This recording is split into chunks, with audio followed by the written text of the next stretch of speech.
जो गाय और भैंस दूध नहीं दे पाती, उनकी प्रजनन शक्ति खत्म हो जाती है, उसके बाद उन गाय और भैंस को स्लॉटर हाउस में भेज दिया जाता है। तो क्या पशुओं के साथ की जाने वाली क्रूरता हमें भगवान से दूर करती है?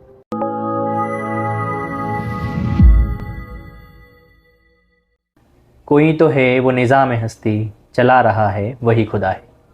नमस्कार, मैं सचिन आचार्य आपके अपने YouTube चैनल सचिन टॉक्स पे आप सभी का स्वागत करता हूं। हम अक्सर ईश्वर को ढूंढते हैं मंदिरों में और खोजते हैं पूजा में, मंत्रों में, मूर्तियों में और भजनों में। लेकिन क्या कभी सोचा है कि वही ईश्वर किसी घायल कुत्ते की आंखों में भी हो सकता है?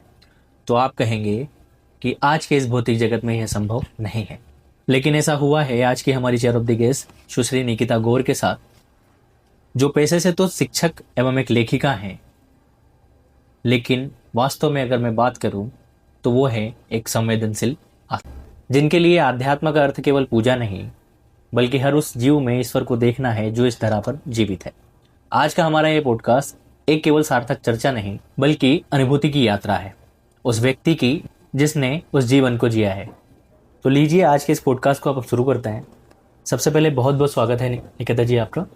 कैसी हैं आप? मैं बहुत अच्छी हूँ। कैसा रहा आज का दिन यहाँ तक आने का? इट वॉज अमेजिंग, बहुत अच्छा रहा। और मैं तो बहुत ज़्यादा एक्साइटेड थी मॉर्निंग से ही कि आज हम लोग एक बहुत ही विशेष चर्चा का हिस्सा बनने वाले हैं जी। तो मेरे मन में बहुत ज़्यादा एक्साइटमेंट थी, और अब चूंकि हम स्टार्ट कर रहे हैं तो मुझे बहुत खुशी है। जी, मेरा पहला प्रश्न है निकिता आपसे। आप पेशे से चूंकि एक टीचर और राइटर हैं जी, और एक साधक के रूप में भी हम मान सकते हैं, क्योंकि आपकी इतनी लंबी यात्रा हम देख रहे हैं, लेकिन आप अंतरात्मा से स्वयं को क्या मानती हैं इन तीनों में?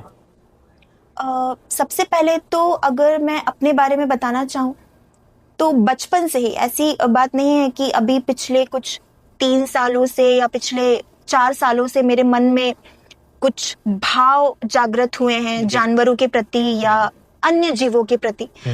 बचपन से ही मेरा स्वभाव ऐसा रहा है कि मेरे मन में दया की भावना है। मतलब ये जो आपका जो स्वभाव बना है जी, वो प्रकृति द्वारा सृजित नहीं है, आपके द्वारा बना है। जी, बचपन से ही मुझे शौक था कि मैं चीजों के बारे में ज्यादा से ज्यादा जानने की कोशिश करूं। सबसे पहली बात कि मुझे किताबें पढ़ने का बेहद शौक है। जैसे कि किस टाइप की? मैं हिंदी साहित्य को सबसे पहले प्राथमिकता देती हूँ, और उसके बाद इंग्लिश लिटरेचर भी मैंने पढ़े हुए हैं। बहुत सारे राइटर्स, बहुत सारे ऑथर्स को मैंने पढ़ा हुआ है। तो किताबें पढ़ने की एक जो लालसा है वो मेरे मन में बहुत शुरू से ही थी। तो सबसे पहले तो मैंने किताबें पढ़ी। मैं बहुत अच्छी ऑब्जर्वर हूँ। मुझे ऐसा लगता है कि मैं आसपास के लोगों से बहुत जल्दी कनेक्ट हो जाती हूँ। मैं आसपास के लोगों का बहुत जल्दी मैं आकलन कर लेती हूँ कि आसपास जो घटित हो रहा है, जो आसपास जो चीजें हो रही है, वो मुझे किस तरह से बदल सकती है या मैं किस तरह से उनके अनुरूप खुद को ढाल सकती हूँ। ठीक है, आपने बात की बुक्स पढ़ने की। जी, अगर मैं आपके जीवन की यात्रा को जानूं, हाँ, तो उनमें सबसे पहले किन साहित्यकारों का नाम आता है जिनकी बुक्स आपने पढ़ी हैं? मेरे मन पर जो गहरी छाप छोड़ी है विनोद कुमार शुक्ल जी ने। अभी अभी रिसेंट आप जानते हैं कि उनका देहांत हुआ है, और मैं क्या कहना चाहिए कि फैन रही हूँ उनकी। वो इस तरह के लेखक हैं कि वो वास्तव में जो घटनाएं होती हैं उसके ऊपर लिखते हैं। आसपास जो घटित हो रहा होता है वो उस पर लिखते हैं। और कुछ इंग्लिश लिटरेचर में मैं कुछ क्लासिक्स की मैं बात करना चाहूँ तो एल्बर्ट कामू मेरे फेवरेट है। डोस्टोवेस्की मेरे फेवरेट है। डोस्टोवेस्की एक फेमस बुक है, कौन सी है वो?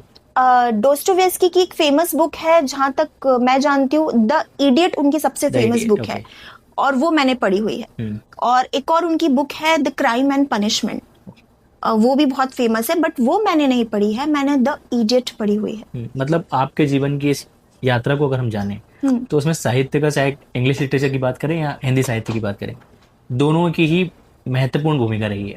बिल्कुल। जब आप उस डॉग के टच में आई, आज से लगभग 3 वर्ष या 4 वर्ष पूर्व, लगभग 2 वर्ष आपने उस डॉग का इलाज कराया। आपके जीवन में उन 2 वर्षों में क्या क्या परिवर्तन आए? तो मैं बताना चाहूंगी कि बड़ी अद्भुत अनुभूति है ये मेरे लिए, और जो सुनेंगे उनके लिए भी बिल्कुल बेशक होनी चाहिए।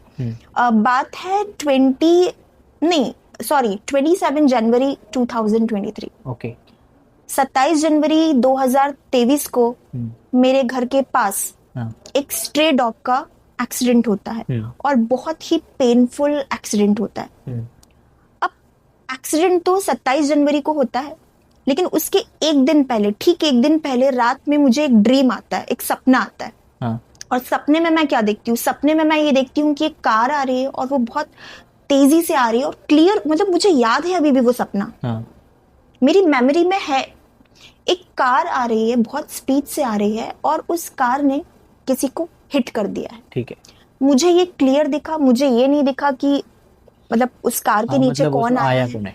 और नेक्स्ट डे ही मैं देखती हूँ कि एक डॉग का एक्सीडेंट हुआ है, स्ट्रे डॉग, सड़क पर रहने वाला एक जीव। वो ईश्वर का संदेश था, मतलब कुल मिलाकर। बिल्कुल।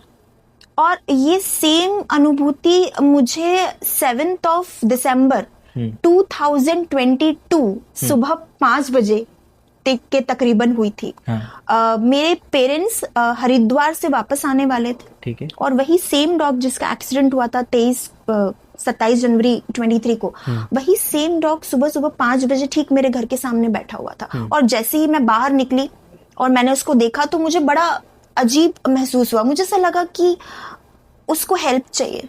ठीक है। उस असहाय कुत्ते की जब आपने मतलब उसका जब इलाज कराया, तो कभी ऐसे मन में आया, क्योंकि 2 साल एक लंबा समय होता है किसी भी 3 साल। हाँ 3 साल, ठीक है। 3 साल एक लंबा समय है, 36 महीने। ठीक है। तो इन 36 महीनों में कभी ऐसा मन में आया कोई सवाल कि यार क्यों मुझे यहाँ नहीं करना चाहिए, मुझे लौट जाना चाहिए क्षेत्र से? कभी ऐसा कुछ हुआ? नहीं, मेरे मन में कभी भी ऐसे विचार नहीं आए कि मुझे अपनी डायरेक्शन चेंज करनी चाहिए। हाँ, लोगों ने मुझे बहुत डिस्ट्रैक्ट करना चाहा। ऐसे बहुत से मेरी इस जर्नी में बहुत से लोग मिले, और इनफैक्ट आज भी बोलते हैं कि आप क्यों अपना समय वेस्ट कर रहे हो, आप क्यों टाइम वेस्ट कर रहे हो। 3 साल की जर्नी, आप मान के चलिए कि एक डॉग जिसका एक्सीडेंट होता है, हम उसको हॉस्पिटल ले गए, 3 to 4 days वो हॉस्पिटल में रहा, एंड सडनली डॉक्टर कहते हैं कि वो पैरालाइज्ड हो गया। Then what will you do? Paralysed मतलब चलना तो दूर की बात है, वो उठ भी नहीं सकेगा। मतलब आपने किसी ऐसे जानवर की जान बचाई, आपने सोचा कि अब वो अपनी लाइफ फिर से जी सकेगा। हाँ, लेकिन अब परीक्षा वहां से शुरू होती है जब डॉक्टर बोलते हैं कि तो अब पैरालाइज्ड है। मतलब आपने जान तो बचा ली, आपने मृत्यु से तो उसको दूर कर दिया, सांसें तो वापस लौटा दी, पर अब वो चल नहीं सकेगा। तो वो मेरा सबसे, I think, the most toughest time period था। वहां पे मुझे फैसला लेना था कि अब क्या करना चाहिए। और मैं आपको ये बताना चाहती हूँ कि मैंने जो कदम आगे बढ़ाया, मैंने फैसला लिया कि जब तक वो जिंदा है, मैं उसकी सेवा करूंगी। मतलब जैसे हॉस्पिटल में जब वेंटिलेटर पे कोई मरीज होता है, और उसका परिवार का व्यक्ति ये सोचता है कि चाहे 1% जान ही मेरे व्यक्ति के अंदर क्यों ना बची हो, मैं चाहे पैसा हो या कुछ भी हो, मैं अपना सब तन मन धन लगाऊंगा और इसको बचाऊंगा। वही जागृति आपके अंदर भी थी उस डॉग के बाद। लाइक डॉक्टर ने तो कह दिया था कि आप घर ले जाइए, मतलब आप ले जाइए। अब हम कुछ नहीं कर सकते। हमने इसको बचा लिया, लेकिन अब ये पैरालाइज्ड है। ठीक है। मेडिकल साइंस में एक प्रोसेस होती है यूथेनाइजेशन। एनिमल्स में भी होता है कि अगर कोई एनिमल जिंदा है, उसकी सांसें चल रही है, लेकिन वो पैरालाइज्ड है, तो एक इंजेक्शन दिया जाता है, एंड ऑटोमेटिकली उसकी हार्ट बीट रुक जाती है। इच्छा मृत्यु जैसे होता है। क्योंकि अब कौन करेगा? प्रश्न ये उठता है कि अब सेवा कौन करेगा? क्योंकि आज के एनिमल्स हैं, जानवर के लिए कौन इतना समय दे पाता है? मनुष्यों के लिए नहीं है, जानवर तो फिर दूर की बात है। हाँ, बिल्कुल। तो ये भी एक एडवाइस आई थी हॉस्पिटल से, डॉक्टर के थ्रू, कि आप ये कर सकते हो। एंड मेरे मन में भी बहुत सारे प्रश्न थे कि अब मैं क्या करूंगी। बट मैंने सोचा कि नहीं, ये तो मर्डर है। बिल्कुल। और फिर मेरे कॉलोनी के कुछ बच्चे हैं, स्कूल गोइंग किड्स, बहुत छोटे छोटे बच्चे, उन्होंने मेरा सपोर्ट किया। मेरी 2 फ्रेंड्स है कॉलोनी में, एक का नाम है नीलम, एक का नाम है प्रियंका, उन दोनों ने मेरा पूरा सपोर्ट किया। कुछ फैमिलीज हैं बहुत अच्छी हैं, उन्होंने मेरा सपोर्ट किया। उसके लिए एक छोटा सा टेम्परेरीली उसके लिए घर बनवाया एंड उसके लिए वो व्हील वाली गाड़ी बनवाई, ठीक है, जिसमें व्हील्स होते हैं एंड उसको आप अटैच कर दो, बांध दो तो वो चल सकता है। एंड आप विश्वास नहीं करेंगे, कुछ महीनों तक तो हमने उसकी फिजियोथेरेपी की है मशीन से, पूरा उसके लेग्स, उसके हैंड्स, पूरी बॉडी पे फिजियोथेरेपी करी है, कंटिन्यूअसली करी है, एक दिन भी बीच में ब्रेक नहीं लिया। और कभी मैंने किया, कभी मेरी फ्रेंड ने किया। हम लोग ऐसे होता है ना कि थोड़ी थोड़ी देर ड्यूरेशन हम बना लेते कि थोड़ा देर आप करो, थोड़ी देर मैं करूंगी, क्योंकि थक जाते हैं, बिल्कुल बहुत थक जाते हैं। तो उसको मेडिसिन देना एंड उसके इतने घाव थे, उसके चेहरे पे इतने सारे घाव थे, उसके ड्रेसिंग हम 2 महीने तक करते रहे। मुझे धीरे धीरे ये रियलाइज हुआ किसी की सेवा करके कि जीवन मतलब मेरे अपने लिए नहीं है, मैं स्वार्थी नहीं हो सकती, मानव सेवा परमो धर्म। बिल्कुल, मुझे ये रियलाइज हुआ कि जीवन का जो अर्थ है, जो सही, जो ट्रू मीनिंग है वो कुछ और है, और वो सेवा करने में है।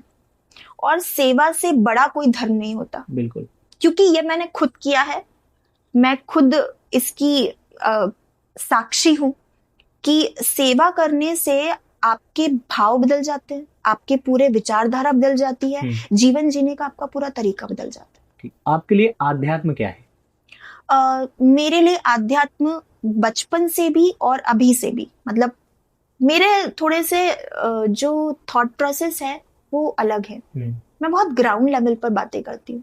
मेरा आध्यात्म से रिलेशन ऐसा नहीं है कि आप मंदिर जा रहे हो, आप पूजा कर रहे हो, आप दिवाली पे लक्ष्मी माता का पूजन कर रहे हो, फिर जो भी फेस्टिवल्स आते हैं आप पूजा पाठ कर रहे हो, प्रॉपर भगवान को माला चढ़ा रहे हो, प्रसाद चढ़ा रहे हो, शिव जी को जल अर्पित कर रहे हो। मेरे लिए अध्यात्म का मीनिंग ये बिल्कुल भी नहीं है। शिव जी की बात की, एक समय था जब मैंने ये बहुत किया है, मैं ये भी टू बी वेरी ऑनेस्ट, ये मैंने किया है, मैंने बहुत पूजा करी है, मैं रोज मंदिर जाती थी, रोज एवरी डे, और भगवान को जल अर्पित करती थी, लेकिन अब मैं नहीं करती। आपने अपने प्रत्युत्तर में शिव की बात की जी, ठीक है। उसी शिव को आधार मानते हैं पशुपतिनाथ, जिनके नाम पे पशुओं को हम पूजते हैं, पशुपतिनाथ के नाम पर। तो क्या पशुओं के साथ की जाने वाली क्रूरता हमें भगवान से दूर करती है, पशुपतिनाथ से दूर करती है? सबसे पहली बात, इस आपने जो क्वेश्चन किया है उसका लाइव एग्जाम्पल मैं आपको, मतलब ट्रू आपको एग्जाम्पल के तौर पे बताना चाहूंगी। हम भगवान शिव को अनेक रूपों में हम पूजते हैं, अनेक रूप है, भगवान शिव का कोई एक रूप नहीं है, अनेक रूपों में हम उनको पूजते हैं। और हम क्या, छोटे छोटे बच्चे शिवरात्रि का व्रत रख रहे हैं, लेकिन शिवरात्रि का व्रत रखना, साबूदाने की खिचड़ी खाना, भगवान शिव के कुछ भजन सुन लेना, सिर्फ यही शिव को जानना नहीं होता है। और अगर आपने पशुपतिनाथ की बात की है तो स्पेशली मैं तीर्थ यात्राओं पर बात करना चाहूंगी। जो लोग तीर्थ यात्राएं करने जाते हैं, हाँ, अमरनाथ, केदारनाथ, तो खच्चर यूज होते हैं जी, तो वहां पर जो चढ़ाई है, वहां चढ़ाई चढ़ने के लिए घोड़े, खच्चर का लोग इस्तेमाल कर रहे हैं। और जो बुजुर्ग हैं उनकी बात हम समझ सकते हैं, जो चल नहीं सकते, जो थोड़े से विकलांग होते हैं, हम उनकी बात हम समझ सकते हैं। लेकिन यंग बच्चे, मतलब जवान लोग, अच्छे खासे जिनकी मसल्स है और मस्कुलर बॉडी है, वो लोग खच्चरों पे, घोड़ों पर चढ़कर वो केदारनाथ, अमरनाथ, ईश्वर की पूजा करने, ईश्वर के दर्शन करने जा रहे हैं। और हम ये एक्सपेक्ट कर रहे हैं भगवान शिव से कि वो हमें आशीर्वाद दे, क्योंकि हम उनके द्वार पर आए हैं। हम ये भूल जाते हैं कि हम जिन घोड़े, जिन खच्चर पर बैठकर, मतलब मैं उन लोगों की बात कर रही हूँ जो उनका इस्तेमाल कर रहे हैं, घोड़े खच्चरों का इस्तेमाल कर रहे हैं, ये भूल जाते हैं हम लोग कि वही देव, वही शिव पशुपतिनाथ भी हैं, वो पशुओं के रक्षक भी हैं। जितने प्रिय मनुष्य हैं शिव को, जितने प्यारे इंसान हैं, उतने ही प्रिय शिव को वही सेम घोड़े, खच्चर या जो भी एनिमल्स हैं जिनका इस्तेमाल करके, जिनकी पीठ की सवारी लेकर आप ऊपर तक चढ़े हैं, मुझे नहीं लगता कि शिव को वो बात प्रिय है। मतलब ऐसे लोगों के लिए कहा जा सकता है कि शिव समान कोई दाता नहीं, विकट विदारण हार, लज्जा मोरी राखियो शिव नंदी के हरदार। हाँ, मेरा ऐसा मानना है कि शिव, अगर एक्चुअली में आप इन्हें पशुपतिनाथ कह रहे हैं तो सबसे पहले आपको पशुओं से प्रेम करना होगा, तभी शिव आपके हैं। आप एक तरफ कह रहे हैं कि हम कल ही केदारनाथ की यात्रा करके आए, हम चारों धाम की यात्रा करके आए, लेकिन आपसे पूछा जा रहा है कि आपका आहार बताइए, आपका भोजन क्या है, आप आपकी दिनचर्या आप बताइए। तो वो कहेंगे कि हम बस मंगलवार को और शनिवार को, गुरुवार को हम नॉनवेज नहीं खाते, बाकी तो हम खाते हैं। वो तो प्रत्येक दिन ईश्वर सर्वसाक्षी और प्रत्येक, और वो तीर्थ यात्राएं करने जा रहे हैं। हाँ। तो शिव तो ऐसे लोगों के कभी ना थे न कभी होंगे। आपको शिव तक पहुंचना है तो आपको पशुओं से प्रेम करना होगा। तो मुझे ऐसा लगता है कि जो घोड़े खच्चरों की जो सवारी है, ये मुझे लगता है कि ये शोषण है। जब आप चलते रास्तों पे जाती हैं, घूमती हैं, अपनी कार से ड्राइव कर रही होती हैं और वहां कोई घायल पशु आपको दिखता है, हाँ, तो उस समय आप स्वयं को ईश्वर के करीब पाती हैं या ईश्वर ही मानती हैं? मुझे उस वक्त ये अनुभूति होती है कि प्रकृति की कोई ऊर्जा है, कोई एनर्जी है जिसने मुझे पहली बात तो यहाँ तक पहुंचाया, कि मैं यहाँ तक पहुंची और मैं अपनी आंखों से देख पा रही हूँ कि कोई घायल है, किसी को चोट लगी है, या कोई चल नहीं पा रहा है, या फिर खून निकल रहा है और वो पेनफुल सिचुएशन में। एक्चुअली मैं विश्वास करती हूँ एनर्जी और वाइब्रेशंस पे। मुझे ऐसा लगता है कि अगर कोई गुड न्यूज आप तक पहुंच रही है, उसके पहले आपको एक अनुभूति होती है, आपको पहले से ही कहीं ना कहीं आपको ऐसा फील होता है कि कुछ अच्छा होने वाला है। अगर कोई बैड न्यूज, कोई सैड न्यूज आप तक आने वाली है, उसके पहले भी आपको फील होता है कि कुछ बुरा होने वाला है। सिग्नल्स आपको हमेशा मिलते हैं, लेकिन वो है ना, जो मेडिटेटर्स होते हैं, जो ध्यान करते हैं, वो ये समझ जाते हैं। और मैंने अपनी लाइफ में मेडिटेशन बहुत किया हुआ है। तो जब भी मैं ऐसे किसी पशु के पास पहुंचती हूँ, स्वाभाविक तौर पर पहुंच जाती हूँ, तो मुझे यही फील होता है कि किसी ने तो मुझे कहा है कि जाइए और मदद कीजिए। मुझे नहीं पता कि वो ताकत क्या है, हाँ। वो ऊर्जा क्या है, बट मुझे ऐसा सिग्नल आता है कि आप जाइए। आपको जब से मैं जानने लगा हूँ, जैसे निकिता को जब से सचिन जानने लगा है, तब से मैंने ये अनुभूत किया है कि आप एक सादा जीवन जीती हैं। तो आज के इस भौतिक विलास के जगत में, जहाँ पे विलासिता चरमोत्कर्ष पे अपने हैं, बिल्कुल, ऐसे समय में आप खुद को एक साधारण जीवन में लेकर आ गई हैं। तो इसको आप कैसा जी रही हैं? आप ये कहना चाह रहे हैं कि कैसे, हाँ, साधारण जीवन जी रही हैं? ओके, तो मेरा जो वे ऑफ लिविंग है वो साधारण ही रहा है, इसमें कोई नई बात नहीं है। नई बात ये है कि साधारण जीवन में मैंने ये सीखा है कि जीवन सिर्फ अपने लिए नहीं जीना है, मुझे दूसरों के लिए मैं क्या कर सकती हूँ। जो बेजुबान जो जानवर है, मैं उनके लिए मैं क्या कर सकती हूँ। फैमिली सपोर्ट करती है इसमें? बिल्कुल करती है, और फैमिली सपोर्ट नहीं करती तो मैं यहाँ तक पहुंचती नहीं। बहुत होते हैं 3 साल। क्या आपको लगता है कि हमारा भोजन हमारे संस्कारों को गढ़ता है? जैसे कई बार हम भोजन मंत्र बोलकर भोजन को ग्रहण करते हैं, या ईश्वर को ध्यान कर रख के माँ अन्नपूर्णा का आशीर्वाद लेके, या उन्हें साधुवाद देकर भोजन की थाली पे बैठने से लेकर भोजन की थाली के उठने तक जब हम भोजन को ग्रहण करते हैं, तो क्या भोजन ग्रहण करना हमारे संस्कारों को भी, मतलब भोजन हमारे संस्कारों को गढ़ता है? सबसे पहली बात तो मुझे लगता है कि भोजन ही सब कुछ है। ये बहुत छोटी बात बोल दी मैंने, लेकिन ये बात बहुत गहरी है। कैसे? आजकल तो लोग केवल पेट भरने के लिए खा रहे हैं। पेट भरने के लिए खा रहे हैं, क्यों? क्योंकि वो उतने कॉन्शियस लेवल पर जीवन नहीं जी रहे हैं।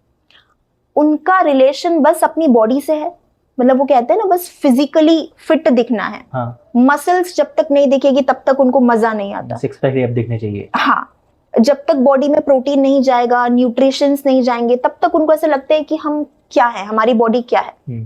तो मुझे ऐसा लगता है कि कुछ % लोग तो सिर्फ इसीलिए खाते हैं ताकि वो अच्छे दिखे। उनकी बॉडी अच्छी दिखे, शेप में दिखे, मस्कुलर दिखे, उनको ऐसा लगता है कि हमारी स्किन चमकनी चाहिए, तो वो कुछ भी खा रहे हैं। ऐसे बहुत से मतलब मैं कहना चाह रही हूँ, अगर परसेंटेज की बात करें तो बहुत कम लोग ऐसे हैं जो भोजन ग्रहण कर रहे हैं, जो खाना खा रहे हैं सिर्फ इसलिए क्योंकि जीवन जीना है। जीवन जीने के लिए खाना खाना है, ना कि खाना खाने के लिए जीवन जीना है। और भोजन का हमारी प्लेट में क्या है, हम क्या खा रहे हैं, बहुत असर पड़ता है। हमारी सोच पे बहुत असर पड़ता है, हमारे ब्रेन पर बहुत असर पड़ता है। अगर आप देखें तो जितने भी नॉन वेजिटेरियन लोग हैं, आप देखेंगे कि वो बहुत ज़्यादा अग्रेसिव हो जाते हैं। कभी कभी अग्रेशन बढ़ता है क्योंकि आप क्या खा रहे हो, मांस खा रहे हो, आप कोई सात्विक आहार नहीं खा रहे हो। और भोजन की आपने बात कही है, तो भागवत गीता में लिखा हुआ है कि आपको आहार कैसा चुनना चाहिए, किस तरह का आहार आपके जीवन को कहां से कहां पहुंचा सकता है। ये तो खुद भगवान श्री कृष्ण ने अर्जुन को बताया है। आज के इस भौतिक जगत में जहां हम आप और मैं निवास कर रहे हैं, या संपूर्ण जगत जहां निवास कर रहा है, ऑल ओवर दी वर्ल्ड अब एआई और रोबोटिक पे आधारित है। तो क्या मानवीय संवेदनाओं को हम पीछे छोड़ रहे हैं? बिल्कुल। क्योंकि एक और जहां एआई का यूज न्यूज लिखने से लेकर मूवी की राइटिंग तक में हो रहा है, तो वहीं वो वर्तमान में पत्रकारों के या किसी भी पेशे के, क्योंकि पल भर में मूवी की स्क्रिप्ट लिखा जाती है ऐसे, तो क्या अब इसका स्थान मानवीय संवेदना को मारेगा एआई और रोबोटिक? आपने जो क्वेश्चन किया है, इसका सबसे पहला जवाब मैं यही देना चाहूंगी, मुझे तो अभी की ही जनरेशन मुझे पसंद नहीं, और आने वाला समय तो बहुत खराब होने वाला है। मैं गारंटी दे सकती हूँ। जेनज़ी, अल्फा, बीटा, गामा, वो मुझे इनके मीनिंग्स नहीं पता है, लेकिन फॉर एग्जाम्पल जैसे आप हैं, मैं हूं, हम अपनी आंखों से क्रूएलिटी देख रहे हैं। बिल्कुल, अपनी आंखों से देख रहे हैं, सत्य है, ट्रुथ है। अपनी आंखों से आप मर्डर देख रहे हैं, लोग मर्डर कर रहे हैं, इतना क्राइम बढ़ रहा है, हिंदू मुस्लिम के झगड़े हो रहे हैं, रेप हो रहे हैं, तो अपनी आंखों से आप क्रूएलिटी देख रहे हो। तो सबसे पहली बात तो हमारे आंखों के सामने जो घटित हो रहा है वही बड़ा खराब है, बड़ा ऑकवर्ड है।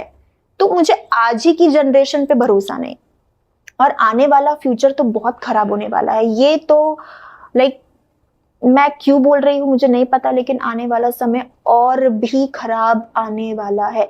आपने, मैंने, हम सब ने कोविड-19 देखा, कोरोना महामारी, वो जो 2 साल थे, लोग अपने अपने घरों में कैद हो गए, लोग बाहर नहीं जा सक रहे थे, और खाना पीना, लोगों के शौक, ऐशो आराम सब खत्म, सब बंद हो गए थे।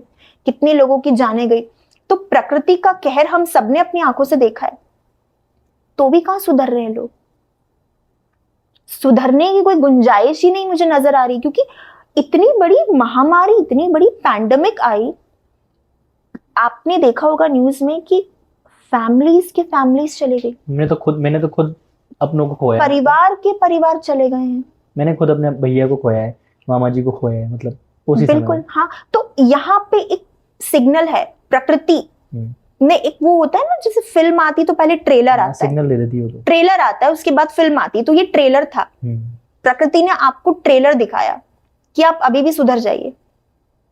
और कितने लोगों की जानें गई, कितना लोगों ने सफर किया, ऑक्सीजन सिलेंडर की कमी पड़ गई थी, आप जानते हैं। बिल्कुल।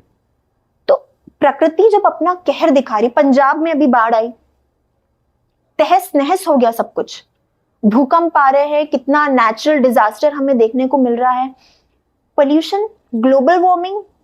और आप देख सकते कि इंसान अपने स्वार्थ के लिए पेड़ काट रहे हैं, जंगलों को काट रहे हैं। तो प्रकृति ने अपना कहर आपको एक बार दिखाया, आपको ट्रेलर दिखा रही है प्रकृति। आने वाले समय में प्रकृति आपको ये भी दिखा देगी कि वो क्या कर सकती है। जो प्रकृति देवी है, ईश्वर जिसे हम कहते हैं, प्राणवायु जिसे हम कहते हैं, पंचतत्वों में, बिल्कुल। तो वो मुझे ऐसा बिलीव ऐसा है कि आने वाले समय में लोगों को पता पड़ेगा और बड़ा फील भी होगा, क्योंकि मुझे ऐसा लगता है इंस्टेंट पनिशमेंट मिलना चाहिए। मैं अपने इंडियन लॉ को दोष नहीं दे रही हूं, लेकिन मुझे ऐसा लगता है कि इंस्टेंट पनिशमेंट की ना यहाँ पे कमी है।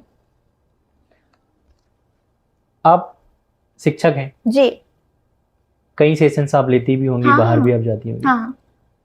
तो आज के बच्चों में हम करुणा और सच्चाई इन दोनों चीजों को, क्योंकि जितना करुणाई होगा या जितना सच्चा बच्चा होगा तो वो अपना भविष्य उस प्रकार से सृजित करेगा। तो उसको सृजित करने के लिए आप उन्हें क्या उपदेश देती हैं? थोड़ा सा मैं यहाँ पे ब्लंट बोलूंगी, थोड़ा सा, क्योंकि मैं सच बोलती हूँ। और करुणा तो बहुत आपको मिनिमम ही देखने के लिए मिलेगी। हाँ।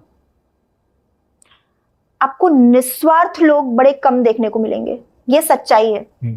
मेरा ऐसा मानना है कि सच के दो ही रूप होते हैं, या तो सच बहुत सुंदर है, बड़ा ही सुंदर है, और या तो फिर सच ऐसा है जो सुनने लायक नहीं है, बड़ा खराब है। रियलिटी जिसको हम बोलते हैं ना, या तो रियलिटी अपने बड़े बुरे आउटफिट में आएगी, हाँ। या तो बड़े अच्छे आउटफिट में आएगी, या तो आपको बहुत सरप्राइज दे देगी, और या तो आपको इतना पेन देगी कि आप समझ जाएंगे कि रियलिटी का मिडिल का कोई रूप नहीं है। या तो बहुत सुंदर है या तो बहुत खराब है, बड़ा दयनीय रूप है रियलिटी का। तो इन माय ओपिनियन करुणा आपको बहुत कम देखने को मिलेगी, बहुत कम देखने को मिलेगी। निस्वार्थ लोग बहुत कम देखने को मिलेंगे। हर कोई व्यक्ति आपसे काम करवाना चाहता है, ये तो सत्य है। और जिस दिन आप किसी काम के नहीं होते, आपको बिल्कुल ऐसे आउट करेंगे जैसे आपका कोई रोल था ही नहीं। आपने मुझसे किताबों की बात की थी, तो उसमें मैंने अपने एक फेवरेट राइटर का नाम बताया था, फ्रांस काफ्का। उनकी एक बुक है बहुत ही फेमस, मेटामॉर्फोसिस। उसमें यही उन्होंने बताया है। उनकी पूरी बुक अगर आप पढ़ेंगे तो उसमें यही है कि जिस दिन इंसान कमाना बंद कर देता है, उस दिन उसकी पैसा कमाना बंद कर दिया आपने, कोई नहीं पूछेगा, उसका अस्तित्व ही खत्म हो जाता है, खत्म, फिनिश, आपको कोई नहीं पूछेगा। और उस किताब में बड़ा रियल एग्जाम्पल दिया गया है कि जो ऑथर है, जो राइटर है, वो खुद अपने कैरेक्टर को लिख रहा है कि कैसे एक दिन वो बीमार हो गया, एक इंसेक्ट में चेंज हो गया, बीमार हो गया। थोड़ा इमेजिनरी लेवल पर लिखा है, लेकिन वो लोगों को रियलिटी बताने के लिए लिखा है कि कैसे वो बीमार हो गया और अब वो अपनी जो वर्क प्लेस है वहां पर नहीं जा पा रहा है, जॉब नहीं कर पा रहा है, पैसे नहीं आ रहे घर पे, फैमिली भी सपोर्ट नहीं करती है। सत्यता है ये तो। फैमिली भी एक टाइम बाद आपको बॉयकॉट करने लगती है। तो मेरा ऐसा मानना है कि निस्वार्थ लोग बहुत कम है, कि अगर आप बीमार हैं, अगर आप चल नहीं पा रहे हैं, या आपकी लाइफ में कोई डिफिकल्ट सिचुएशन है, तब भी आपका साथ ना छोड़े कि कोई बात नहीं, ये आपके लाइफ का सबसे मुश्किल दौर है, हम आपके साथ हैं। ठीक है, लेकिन ये इन सब में अगर किसी चीज का रोल होता तो वो शिक्षा है। तो आपके अनुसार शिक्षा की कोई अगर परिभाषा हो तो क्या हो सकती है? What is the real education? Okay, शिक्षा मेरे लिए सबसे पहला तो स्कूल में जो पढ़ रहे हैं, जो कॉलेजेस में पढ़ाया जा रहा है, जो सिलेबस आप पढ़ रहे हो, आप एग्जाम्स दे रहे हो, आप पास हो रहे हो, एंड आप डिग्री ले रहे हो, आपने बैचलर किया, आपने मास्टर्स किया, फिर आप, अगर आपका प्लान है पीएचडी का, तो आप बड़े अच्छे रिसर्च स्कॉलर बन गए। वो शिक्षा नहीं है मेरे लिए। मेरे लिए जो रियल एजुकेशन है वो है बचपन। उदाहरण के लिए, एग्जाम्पल के तौर पे मैं बताती हूँ कि एक जो छोटा बच्चा होता है, किसी भी घर में आप देख लीजिए, किसी भी फैमिली में आप देख लो, छोटा बच्चा या बच्चे, घर का एनवायरनमेंट कैसा है, फैमिली में लोग कैसे, और वो आपस में किस तरह बातें कर रहे हैं, लोगों में इंसानियत बची है या नहीं बची है, यहाँ लोग अपने घर में किस तरह की बातें कर रहे हैं, क्या बातें कर रहे हैं, ये सबसे पहले इंपॉर्टेंट है। अगर आपके घर में बच्चा है या बच्चे हैं, तो छोटे बच्चे जनरली ये तो नहीं समझ पाएंगे कि क्या बातें चल रही है, लेकिन हाँ, वो ये समझ जाएंगे कि किस तरीके से बात की जा रही है। जैसे मम्मी है तो मम्मी पापा से किस तरह से बात कर रही है, पापा है तो वो मम्मी से किस तरह से बात कर रहे हैं, बड़े भाई बहन है तो वो आपस में कैसे बात कर रहे हैं, कनेक्टिविटी किन शब्दों का प्रयोग किया जा रहा है, भाषा शैली क्या है। तो बच्चे ये कैच करते हैं, उनको ये नहीं समझ में आएगा किस टॉपिक पे बात चल रही है, जैसा बट एनवायरनमेंट मिलेगा वैसा ग्रहण करेगा बच्चा। हाँ, तो मेरा ऐसा मानना है कि सबसे पहले तो अपने घर से शिक्षा शुरू होती है। माता पिता को वैसे रहना होगा जैसे वो अपने बच्चों को बनाना चाहते हैं। सबसे पहले तो लैंग्वेज, अच्छी भाषा शैली। आप बच्चे के सामने बिल्कुल ऐसे रफ लैंग्वेज का यूज कर रहे हैं, कुछ भी भाषा शैली आप इस्तेमाल कर रहे हैं, और फिर आप बच्चे से ये उम्मीद कर रहे हैं कि वो बड़ा होके अच्छी भाषा बोले, संभव नहीं, इम्पॉसिबल। और बचपन में जो बच्चे के ब्रेन में जो फीड किया जाता है, हाँ, वो लॉन्ग लास्टिंग मेमोरी होती है। Childhood memories are the stronger and long lasting memories. बचपन कैसा बीता है किसी बच्चे का, मुझे लगता है कि वो उसके पूरे जीवन को प्रभावित करता है। बच्चा ये कभी नहीं भूलता कि मेरा बचपन कैसा बीता, और बचपन के कुछ उसके इवेंट्स हैं वो कभी नहीं भूलता है। तो मेरा जो आपने क्वेश्चन किया उसका आंसर ये है, आपका जो ब्रेन है, आपका जो सबकॉन्शियस माइंड है, या किसी बच्चे का जो सबकॉन्शियस माइंड है, उसमें आप क्या इंफॉर्मेशन फीड कर रहे हैं रोज, वो रियल एजुकेशन है।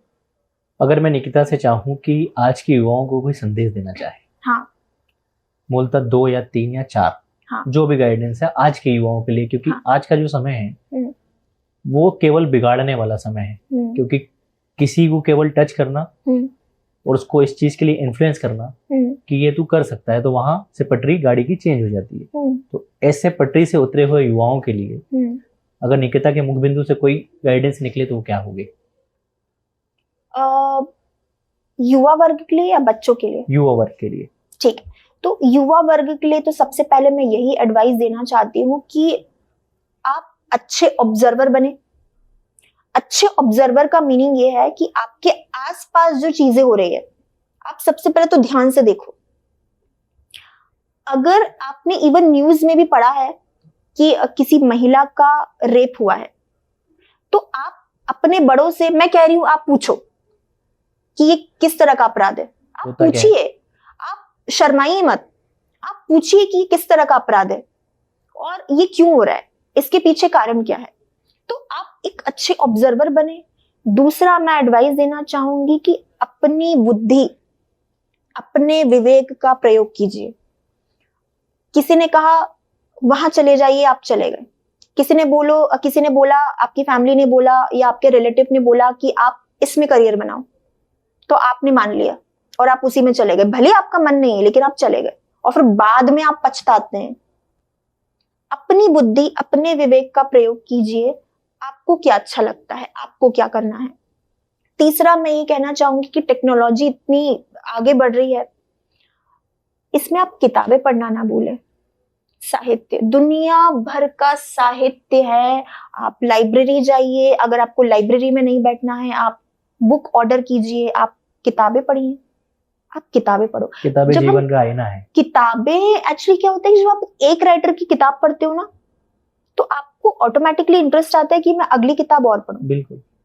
फिर आपको ऐसा लगता है कि अच्छा मुझे और किताबें पढ़नी चाहिए, ये राइटर ने ये बात लिखी, तो मुझे सेम टॉपिक पे मुझे दूसरे राइटर की मन की बात जाननी है कि इसने इस टॉपिक को कैसे लिखा हुआ है या इस अनुभूति को इसने कैसे दर्शाया है। तो मुझे ऐसा लगता है कि किताबें, एक अकेले कोने में बैठा हुआ व्यक्ति जो किताबें पढ़ रहा है, मुझे लगता है कि वो बहुत ताकतवर है, उसे हम अंडर एस्टिमेट नहीं कर सकते। अकेला किसी कोने में किताबें पढ़ता हुआ व्यक्ति बहुत ताकतवर है, आप उसको अंडर एस्टिमेट नहीं कर सकते। किताबें आपको बहुत कुछ सिखाती है। लेकिन वर्तमान में तो लोगों की 30 सेकंड की रील की स्क्रॉलिंग चल रही है, पढ़ने से तो मन छूट रहा है। तो उसका क्या करें? सबसे पहले तो अगर मैं सोशल मीडिया की बात करूंगी तो सोशल मीडिया अच्छा भी है, एट द सेम टाइम वो बुरा भी है। अगर आप सोशल मीडिया पे जा रहे हो तो ऐसे लोगों को फॉलो करो, ऐसे लोगों की रील्स देखो या कंटेंट देखो जो वाकई में ज्ञान दे रहे हैं। सबसे पहला तो मैं ये, जैसे एनिमल पे हमने चर्चा की, एनिमल्स के ऊपर, पीपल फार्म करके एक यूट्यूब चैनल है, एक पर्सन है रॉबिन हुड। वो, उन्होंने, आपको पता है, फॉरेन में वो थे, फॉरेन की अपनी नौकरी छोड़ के, अपना बिजनेस छोड़ के वो इंडिया आए और उन्होंने एनिमल्स के लिए कंप्लीट, मतलब कहना चाहिए कि अपना पूरा जीवन सरेंडर कर तो दिया। रॉबिनहुड आर्मी भी उन्हीं की है आई थिंक, जो भोजन वितरित कर रही है। हाँ, मतलब वो एनिमल्स के लिए कर रहे हैं, बहुत सारे और वो बिजनेस नहीं कर रहे हैं, वो सेवा कर रहे हैं। और एक्टिविस्ट अरविंद, अगर आपने नाम सुना होगा तो, एक्टिविस्ट अरविंद, आप उनके पॉडकास्ट देखिए, आप उनके डिबेट देखिए। वो एक ऐसा बंदा है जो ओपनली यूथ को चैलेंज कर रहा है। वो खुद भी यंग है एंड वो यूथ को चैलेंज कर रहा है कि आप मेरे साथ डिबेट करो, आप मुझे हराओ। अगर आपने मुझे हरा दिया तो मैं आपके लिए चैरिटी करूंगा, आपकी जो भी कंपनी है, इंडस्ट्री है, मैं आपके लिए चैरिटी करूंगा, आप मुझे हराओ। और कोई उसको हरा नहीं सकता। क्यों? सवाल क्यों? आप खुद ही सोचिए, कोई किसी को हरा क्यों नहीं सकता? मैं आपसे कहना चाह रही हूँ, पूछना चाह रही हूँ, कोई किसी को हरा क्यों नहीं सकता? क्योंकि वो उसकी फील्ड किस सिचुएशन में, किस सिचुएशन में कोई व्यक्ति किसी को हरा नहीं सकता? जब वो उस फील्ड का मास्टरमाइंड होगा, उसको पूरी तरह तक उसकी बातों का ज्ञान होगा। बिल्कुल। एक्चुअली क्या है कि उनको कोई इसलिए नहीं हरा सकता क्योंकि वो जो प्रश्न पूछ रहे हैं यंगस्टर से, उनके जवाब ही नहीं है यंगस्टर से। जवाब है पब्लिक प्लेटफॉर्म पे स्वीकार करने की हिम्मत नहीं है, हाँ बोलने की हिम्मत नहीं। पता सबको है। अच्छा, आप मुझे बताइए कि एक छोटा सा मैं अपनी तरफ से थोड़ा सा मैं इसको स्ट्रेच करना चाहूंगी कि मैं आपसे एक सवाल करती हूँ, जो मिल्क दूध आ रहा है मार्केट में, वो इतना सस्ता क्यों है? लाइक 10 रुपीज के पैकेट्स मिल रहे हैं, हाँ। 10 रुपए का, 34 रुपीज का गोल्ड का वो सांची का पैकेट मिल रहा है। इतना सस्ता, इतना चीप दूध क्यों बिक रहा है? आपके पास इसका जवाब है? इसका आंसर ये है कि हम आज की तारीख में जो दूध पी रहे हैं वो अनेक उत्पादों से बन रहा है, मतलब बहुत सारी चीजों से वो बन रहा है। हम एक चुटकी ड्रॉप डाल के दूध बना लेते हैं मिल्क पाउडर के नाम पे। कैसे बना? वो बना सोयाबीन से दूध बनाया। यहाँ इंदौर में हम दोनों ही निवास करते हैं। सेंट्रल इंडिया की सबसे बड़ी डेयरी सांची यही है, ठीक है। तो प्रोडक्शन अलग अलग उत्पादों से दूध का हो रहा है, इसलिए वो इतना चीप और इतने सस्ते भाव में मिल रहा है। नहीं, ये रियलिटी नहीं है। रियलिटी मैं आपको बताती हूँ। दूध मार्केट में इसलिए इतना सस्ता है क्योंकि, थोड़ा साइकिल समझना, एक गाय है, एक भैंस है, अभी वो बहुत यंग है ना?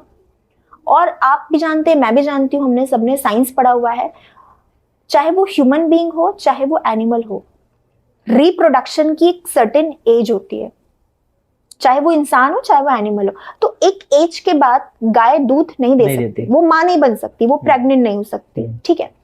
अब आप मुझे बताइए कि जो गाय, जो भैंस दूध देना बंद कर देती है, जो दूध अब नहीं दे सकती क्योंकि उसकी बहुत उम्र हो गई है, उसकी बहुत एज हो गई है, उन गाय और उन भैंस का क्या हो रहा है? उनका मांस बिक रहा है। हाँ।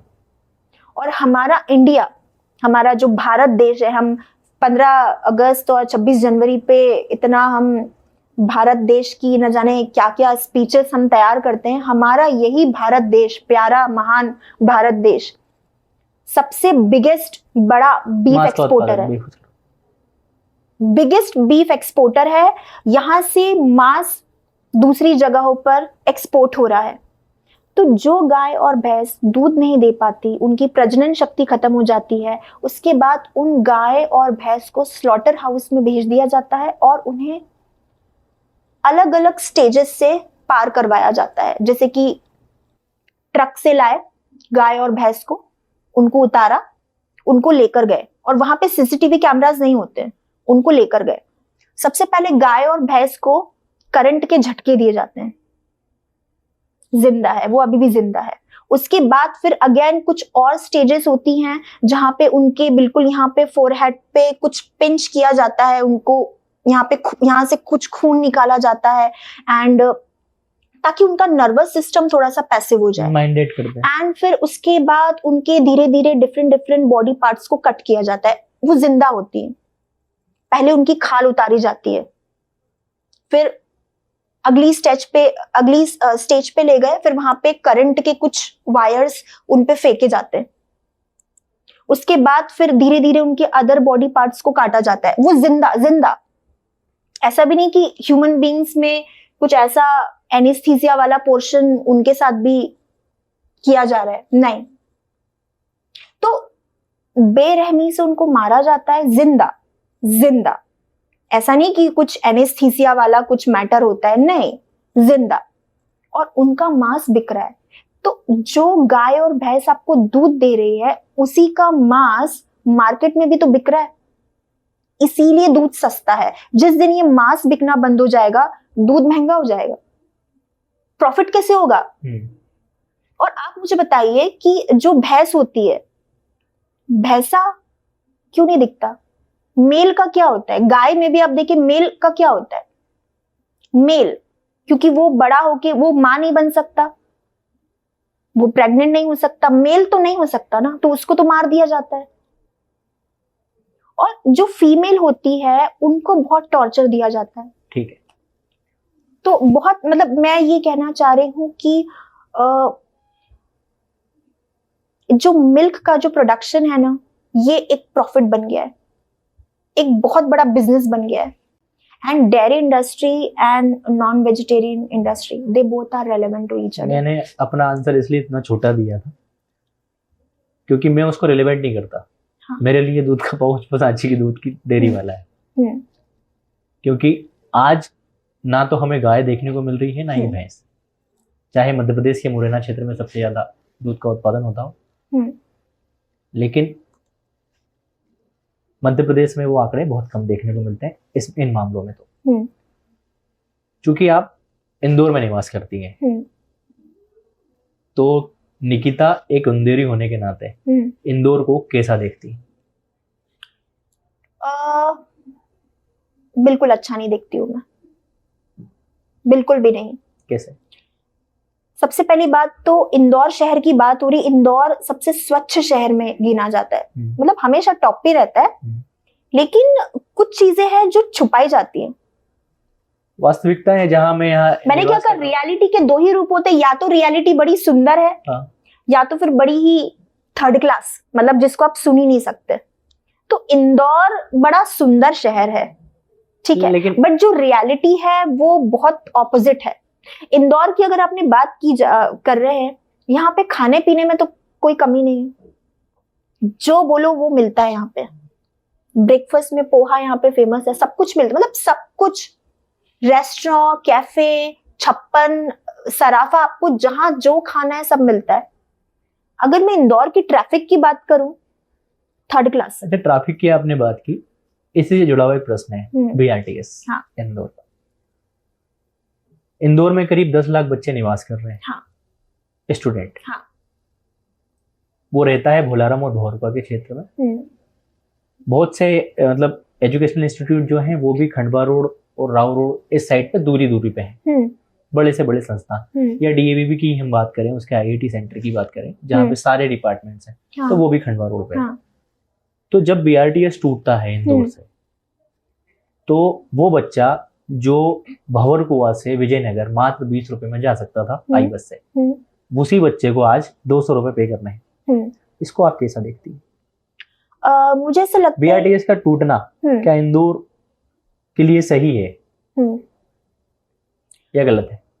मेरे लिए तो एक पेड़ का कटना सबसे दयनीय स्थिति है। हाँ, क्योंकि नए ब्रिजेस जितने बन रहे हैं वो पूरा एरिया खत्म कर दिया है। हाँ। नए पूरे अहिल्या वाटिका के नाम से जिन पेड़ों को पहले बीआरटीएस की बात करी आप, मतलब जिस किसी भी चीज की बात कर रहे हैं, ये हम इतना इंफ्रास्ट्रक्चर हम तैयार कर रहे हैं, इतना अच्छा एटमॉस्फेयर दे रहे हैं यंगस्टर्स को, बच्चे को, तो इंसान तो मतलब ये सब अपने लिए कर रहा है ना, वो तो स्वार्थी है, स्वार्थी है।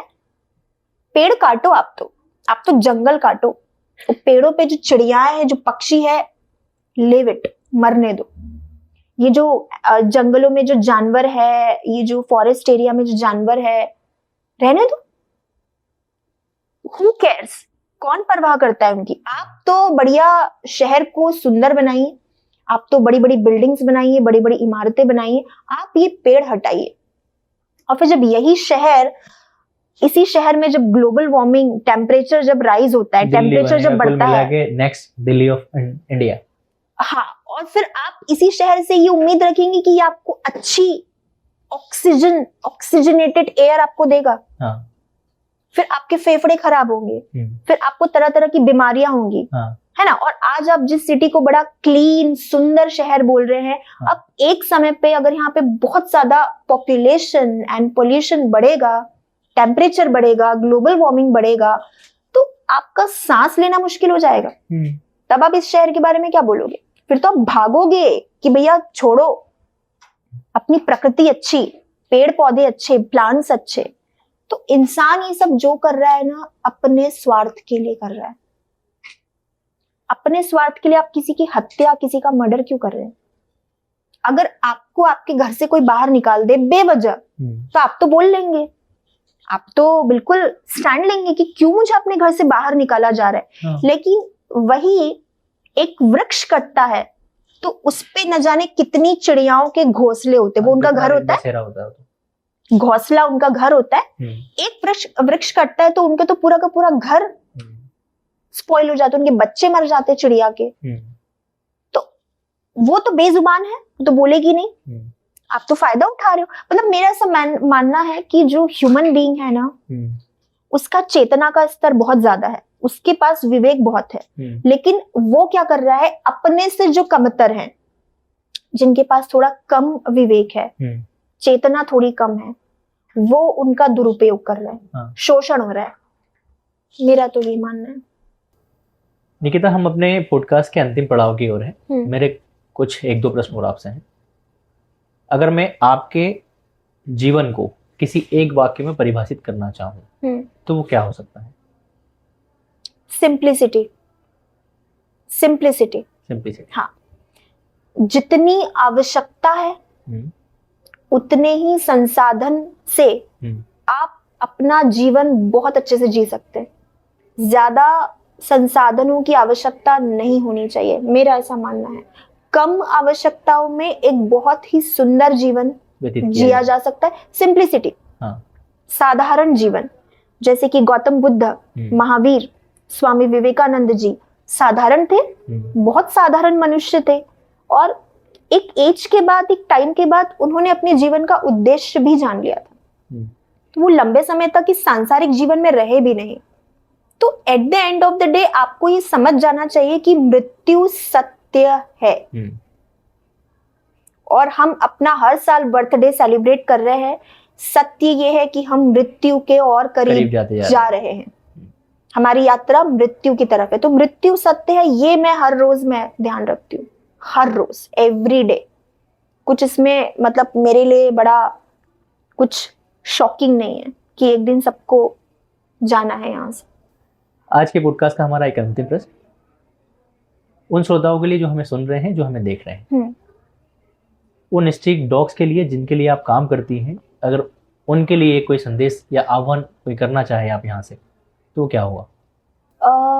मैं कुछ प्रश्न युवाओं के मन में छोड़ना चाहती हूँ कि रोज लोग मंदिर जाते हैं, भगवान शिव को जल अर्पित करते हैं, कुछ ओकेजन पे ईश्वर को, भगवान को मंदिरों में 56 भोग लगाए जाते हैं।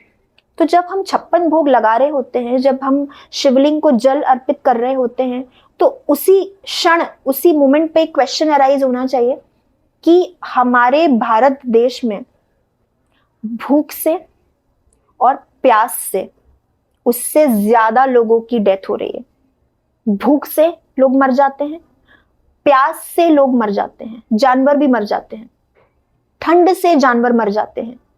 तो जब आप शिवलिंग को जल अर्पित करें, तो वहां जल भले ही आप ना अर्पित करें, वो शिव को, ईश्वर को मंजूर है। आप वहां जल अर्पित ना करें, आप किसी प्यासे को पानी पिलाएं, आप किसी भूखे को आप खाना खिला दें, चाहे वो मनुष्य हो या फिर कोई जानवर हो। और अगर जानवर की स्पेशली अगर मैं बात करूं, तो आप ये ध्यान रखें कि चेतना जिस तरह आप में है, उस तरह उस बेजुबान जीव में भी है। आपको दर्द होता है, आप रोते हैं, उसी तरह जानवर, उसको दर्द होता है तो वो भी रोता है। फर्क ये है कि इंसान बोल लेता है, जानवर नहीं बोल पाएगा कि मुझे दर्द हो रहा है, मुझे मत मारिए। वो नहीं बोलेगा कि आप मांसाहार का प्रयोग ना करें, आप मृत्यु ना दे, मैं आपके आगे हाथ जोड़ता हूं, वो बोल ही नहीं पाएंगे। तो आप जितना हो सके आप जानवरों की चेतना से अवगत हो, आप उनके दर्द को समझें और आप उनसे प्रेम करें, क्योंकि शिव भगवान ईश्वर पशुपतिनाथ उन्हीं के हैं जिनके मन में हर जीव वर्ग के लिए, हर प्राणी के लिए दया की भावना है, प्रेम है, करुणा है। That's it. ठीक है, thank you so much Nikita हमसे बात करने के लिए और अपने जीवन में जी अनुभवों को हमारे साथ साझा करने के लिए।